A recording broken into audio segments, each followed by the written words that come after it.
Are they purposely making Pretty so annoying that you can't focus on the actual story? What's going on, YouTube? Welcome to WeSibs, West Coast, East Coast siblings. Yes, we are talking episode 10 of The Fugitive. Sorry we were on hiatus. We had the DC fandom event. I don't know if you could tell, but bit of a DC fan. Thanks for sticking with us. We're going to talk about the 3 big takeaways, the things you need to know from this episode. So be sure to hit the subscribe button and click the bell so you don't miss as we wrap up this series.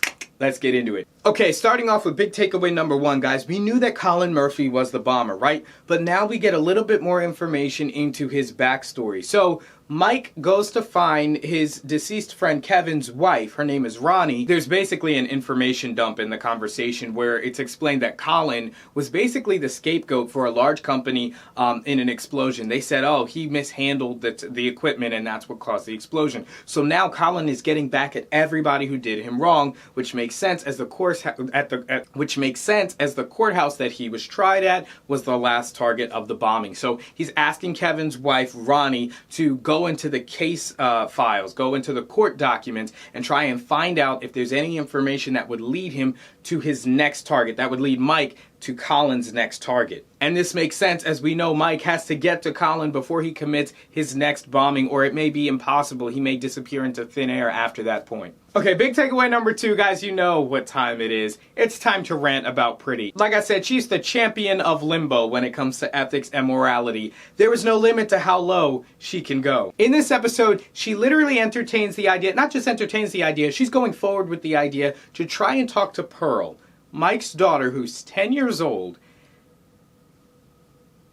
I mean, is there no processing of how a child would feel if you shove a microphone into her face and probably ask the worst questions like, oh, do you think your dad's innocent or is he evil? Or how do you feel about your mom being incarcerated? I mean, she has no empathy. They've got to find ways to protect children from reporters like her. But something's telling me, as annoying as she's been, she's gonna find a way to get to Pearl and start asking those questions. And my blood is going to boil even further. And I mean, it's crazy because it's not even that big a part of a story anymore, but guys, I mean, this is ridiculous. Am I crazy here? The truth is there are more important things in life than success. What about respect?